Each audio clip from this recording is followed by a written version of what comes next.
hello les amis Capricorne, ascendant Capricorne, signe lunaire et vénusien en Capricorne. Donc si vous aviez la planète Vénus dans le secteur du Capricorne au moment de votre naissance, cette guidance sentimentale relationnelle est pour vous pour le mois d'octobre 2022. Alors bien sûr, ça va parler à certains Capricornes dès à présent, ça parlera à d'autres Capricornes à la fin du mois d'octobre, voire au mois de novembre. Donc si ce tirage ne vous parle pas du tout, il est possible que il vous parle un peu plus tard, donc n'hésitez pas à revenir. Je vous rappelle que c'est un tirage général qui ne va pas parler à tous les Capricornes de la même façon, donc gardez votre bon discernement et écoutez avec beaucoup de précaution ces messages que je vous livre. Ne prenez uniquement que les messages qui vous parlent vraiment et qui vibrent avec ce que vous vivez actuellement. N'hésitez pas à adapter mon vocabulaire à votre situation et à faire votre propre interprétation, à ressentir les énergies de ces cartes pour voir comment elles vous parlent. Comme d'habitude, je vous recommande de regarder la vidéo de votre signe ascendant, de votre signe lunaire et de votre signe vénusien si vous le connaissez, afin d'avoir de plus amples détails et pourquoi pas recevoir un autre message qui peut-être vous parlera davantage. Dans la barre d'infos, juste en dessous, vous trouverez mon adresse email si vous désirez des renseignements pour les tirages personnalisés. Vous trouverez également différents liens qui vous mèneront vers les guidances que j'ai effectuées pour le signe du Capricorne récemment, comme par exemple la guidance générale du mois d'octobre 2022, les messages de vos guides, et quelle est la bonne surprise qui vous attend en octobre 2022.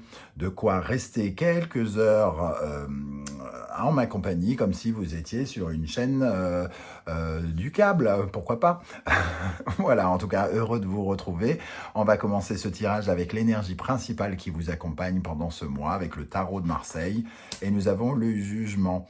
Le jugement, quand il est à l'endroit, et là il est à l'envers, quand il est à l'endroit, il nous appelle. On reçoit comme une alerte pour nous apporter du renouveau, comme si on avait une compréhension qui nous permettait d'être en pleine résurrection, une découverte qui nous permet de grandir et de nous élever quelque part. On sent ce clairon ici qui relève les morts. Ici, vous ne semblez pas à entendre l'appel qui vous est lancé d'en haut. Vous passez peut-être une épreuve sans vraiment voir que vous passez à côté de la solution. Vous avez peut-être la solution sous le nez, mais vous ne la voyez pas, peut-être parce que vous êtes comme illuminé et que finalement vous êtes peut-être un peu aveuglé. Vous ne voulez peut-être tout simplement pas entendre cette révélation. Vous ne voulez peut-être pas vous révéler là tout de suite la vérité. Et voilà, le jugement en tout cas nous dit que ça peut, que nos espoirs peuvent prendre un peu de retard par rapport à quelque chose dont on a besoin et dont on a envie peut-être depuis toujours dans notre vie amoureuse ou sentimentale. Voilà, donc il peut y avoir un dégagement de la situation plutôt lente, une clarification lente de la situation. Alors peut-être parce que les éléments, vous ne les voyez pas sous le bon angle par exemple. On va voir avec le reste du tirage comment ça peut nous parler. Alors, avec l'oracle, le murmure des animaux, nous avons l'énergie du chat. Le chat qui nous parle d'indépendance, nous parle justement de votre rapport avec l'indépendance. Alors, que vous soyez en célibataire ou en couple, c'est vraiment de savoir ce que c'est que d'être à la fois libre et indépendant ou casé et pas casé. Quel est votre rapport? Est-ce que vous avez besoin de trop d'indépendance et finalement vous n'êtes pas assez tourné vers l'autre, ou est-ce que vous êtes tellement tourné vers l'autre que vous en êtes peu autonome, entre guillemets, C'est vraiment de cette problématique qui revient. Soit votre partenaire est trop contrôlant, soit votre partenaire, vous ne lui donnez pas assez de pouvoir. Si vous êtes célibataire, soit vous pensez que les éventuels partenaires vous écraseront et vous enleveront de la liberté, soit vous pensez qu'ils vont au contraire vous offrir, que ça vous offre trop de liberté d'être ensemble, d'être seul, et que vous avez absolument besoin de vous sécuriser avec quelqu'un. Voilà, vous vous posez des questions vraisemblablement dans ce domaine-là. Et il vous invite en tout cas, cette carte, à trouver le bon équilibre entre dans l'expression de votre besoin d'indépendance. Trop d'indépendance vous isole des autres peut-être, pour les célibataires. Peut-être que vous avez pris la décision de ne rencontrer personne parce que gna gna gna, pour être seul, parce qu'on n'est jamais mieux seul que mal accompagné, comme on dit. Sauf que vous refusez peut-être de voir votre besoin aussi d'être avec quelqu'un. Et c'est de ça dont il est question ici, de soit faire exister les moments à deux, ou soit peut-être savoir avoir ces moments à soi. Le domaine d'interrogation du jugement, ici, cette épreuve appartient à ce domaine-là en tout cas. Et nous avons l'écureuil. L'écureuil qui nous parle de l'enfant intérieur, donc qui vous invite à retrouver vos énergies de l'enfance, à être un peu plus innocent, à être plus dans la joie et avoir davantage confiance en l'avenir. Voilà ce que nous dit cet écureuil, confiance en l'avenir. Peut-être que vous êtes venu, entre guillemets, trop sérieux, trop cartésien, l'amour ça finit toujours par la fin, les histoires d'amour finissent mal comme disent les Rita Mitsuko. Si vous vous êtes mis ça en tête et que vous êtes célibataire, il est très probable que vous ayez déformé le besoin d'indépendance et le besoin d'être avec quelqu'un. Vraiment, il y a des révélations à avoir dans ce domaine-là. On vous invite avec l'écureuil à lâcher un peu prise. Hein. Vous ne pouvez pas tout contrôler, vous n'avez pas à tout contrôler, vous devez un peu laisser la place à l'avenir et avoir davantage confiance en cet avenir, sortir un peu de votre zone de confort et de votre routine. C'est un moment entre guillemets peut-être charnière pour certains célibataires qui se sont isolés, et peut-être un moment aussi charnière pour les couples qui ont besoin de se reconnecter avec un sentiment de joie par rapport à leur liberté. Alors, liberté, ça ne veut pas forcément dire se retrouver tout seul, hein, être libre et autonome, mais avoir ces moments à soi, ne pas se sentir totalement gouverné par l'autre et dominé par l'autre. Voilà comment je ressens le début de ce tirage. À quelle énergie vous allez tourner le dos, les amis Capricorne?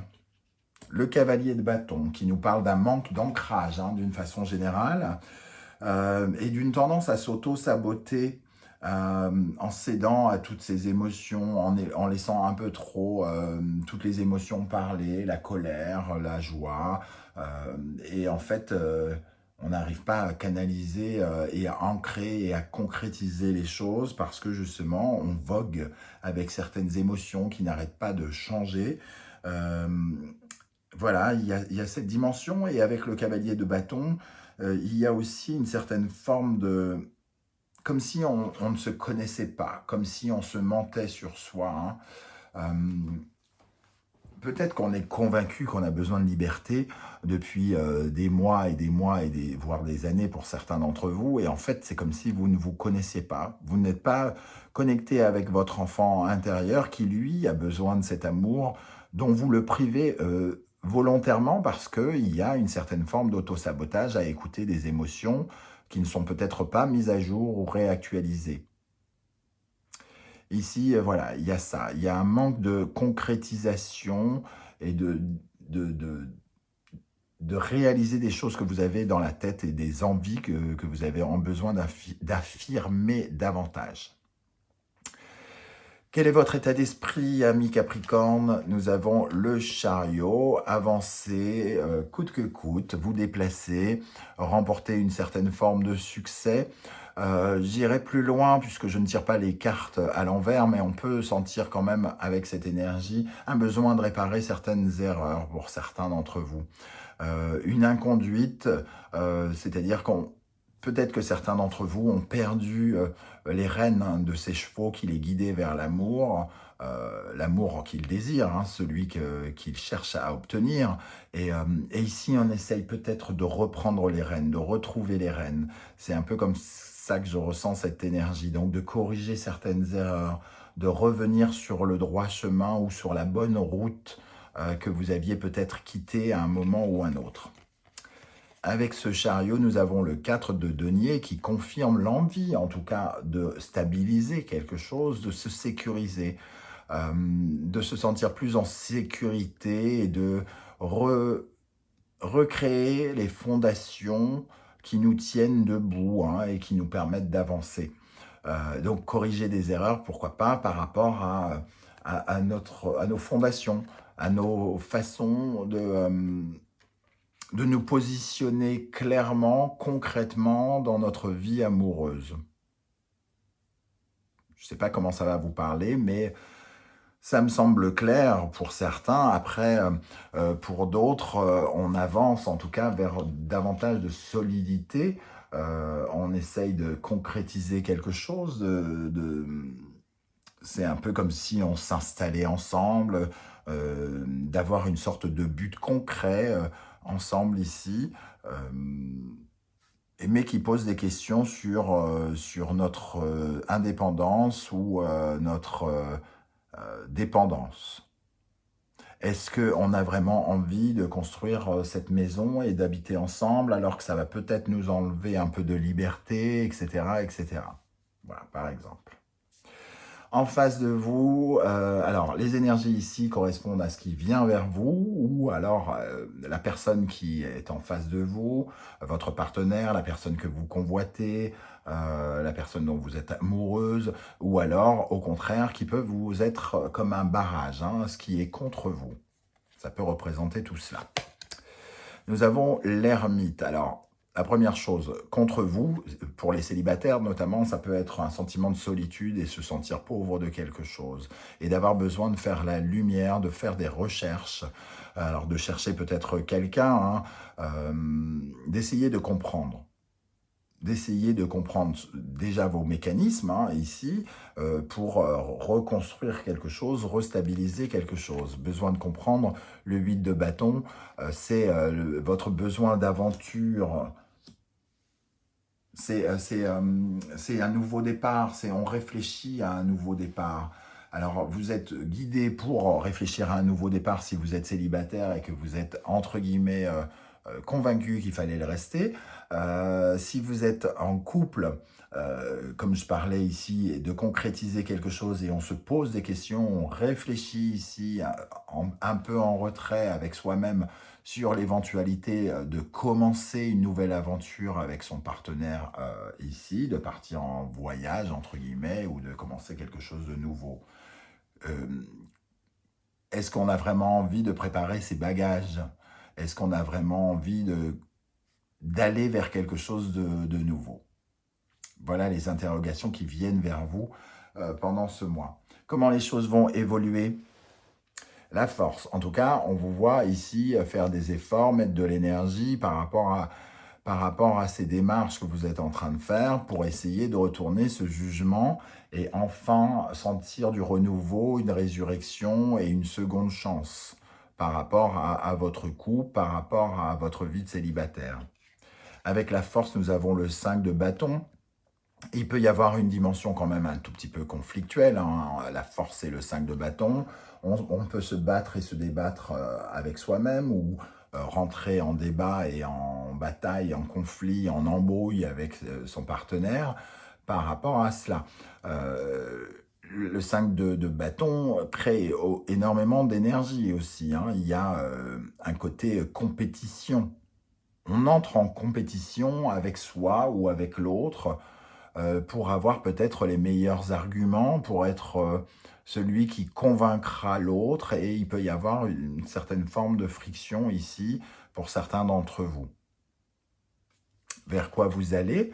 Le fou, donc l'envie de se libérer en tout cas d'une situation et de tourner le dos à une certaine forme de passé, l'envie de cette réflexion ici, de réfléchir à de nouvelles aventures, on se libère pour aller à la découverte de l'inconnu et donc de nouvelles aventures ici, hein. On est un peu fragile, on est un peu instable, on ne sait pas trop ce qui va se passer, comment ça va se passer, on ne sait peut-être pas véritablement ce qu'on ressent, entre guillemets, mais quelque part, on se sent attiré par ce vide qu'est l'inconnu et l'avenir. Et ici, pour revenir sur ces deux positions, la force et le 5 de bâton, je pense qu'on se bat aussi pour retrouver confiance en soi. Voilà, et pour se libérer de certains mécanismes du passé ou certaines choses du passé qui ne nous conviennent plus et qui nous donnent envie de sauter dans le vide ici, hein. Et nous avons donc le fou et le 2 de denier qui nous parlent effectivement, quelque part, on a peut-être un peu envie de fuir certains conflits ici, pour revenir sur cette notion de conflit, et puisque le 2 de denier peut créer certaines embrouilles concrètes, peut-être par rapport, si je reprends l'exemple ici, d'avoir envie de vivre ensemble, la question est peut-être un peu conflictuelle. On a peut-être très envie parce que nous, on est dépendants, mais l'autre veut être libre, et donc ça crée une certaine envie de sauter dans le vide, mais qui est un peu conflictuelle pour certains. Pour d'autres, il y a une libération qui peut se faire de deux façons, avec deux méthodes. Et on peut analyser ces deux méthodes pour savoir exactement ce qu'on va faire concrètement avec cette situation d'avenir. Qu'est-ce qu'on fait concrètement? Quelle démarche on fait concrètement? Parce qu'il y a le denier qui nous parle du concret, hein. Pour terminer, nous avons l'énergie du gardien du sacré. Ce gardien du sacré, il nous parle finalement déjà d'une évolution, d'une progression spirituelle. On comprend quelque chose. On n'a pas le jugement de l'autre côté, à l'endroit, mais quelque part, il y a une évolution ici. On comprend quelque chose et on entre dans une phase de transition. Pour transformer ce jugement, on fait avancer quelque chose. Le gardien ici me fait penser un petit peu à un carrefour. On est un petit peu à un carrefour par rapport à la situation sentimentale que l'on traverse. Et on a le 6 de coupe. On est à un carrefour parce qu'on est en train de réharmoniser quelque chose dans sa vie affective. On essaye de se réconcilier avec soi-même, se réconcilier avec les sentiments, se réconcilier avec l'autre, se réconcilier avec l'amour. On essaye de trouver un endroit d'entente qui satisfasse tout le monde. Et quand je dis tout le monde, ça peut être toutes les parties en vous. La partie en vous qui a besoin de liberté, la partie en vous qui a besoin d'amour. On essaye de réconcilier tout ce petit monde pour être plus en équilibre avec nos propres émotions, nos propres sentiments, et pour rééquilibrer quelque chose dans notre vie affective qui semble en avoir besoin, j'ai l'impression. Voilà les amis Capricorne, je ne sais pas du tout comment ça va vous parler ce tirage, n'hésitez surtout pas à commenter, j'aurai plaisir à savoir comment vous ressentez ce jugement inversé, cette question sur l'indépendance et la dépendance qui intervient, et quel genre de nouvelle aventure vous ressentez en vous. Est-ce que c'est quelque chose de très concret, avec un nouveau départ dans la vie avec votre conjoint? Est-ce que c'est quelque chose d'abstrait, un besoin de vous reconnecter avec le sentiment amoureux par exemple? J'aurai plaisir à vous lire et à vous répondre. Si vous avez apprécié ce tirage et que vous désirez m'encourager, me soutenir, n'hésitez pas à liker, à partager sur vos réseaux sociaux, à vous abonner si ce n'est pas déjà fait, et vous pouvez également désormais faire des dons à la chaîne. Évidemment, si vous le pouvez, si vous avez besoin d'acheter un frigo, pensez d'abord au frigo plutôt qu'à Animanimus Tarot, c'est bien évident. Ça sera plus utile de mettre la viande dans le frigo que dans Animanimus Tarot. Voilà, en tout cas, ne vous sentez pas obligé de le faire, c'est à votre disposition si vous le souhaitez. Je vous remercie en tout cas de m'avoir écouté. On se retrouve très très bientôt pour une guidance 100% professionnelle. En attendant, prenez soin de vous. Merci d'être là les Capricornes et à bientôt. Ciao, ciao.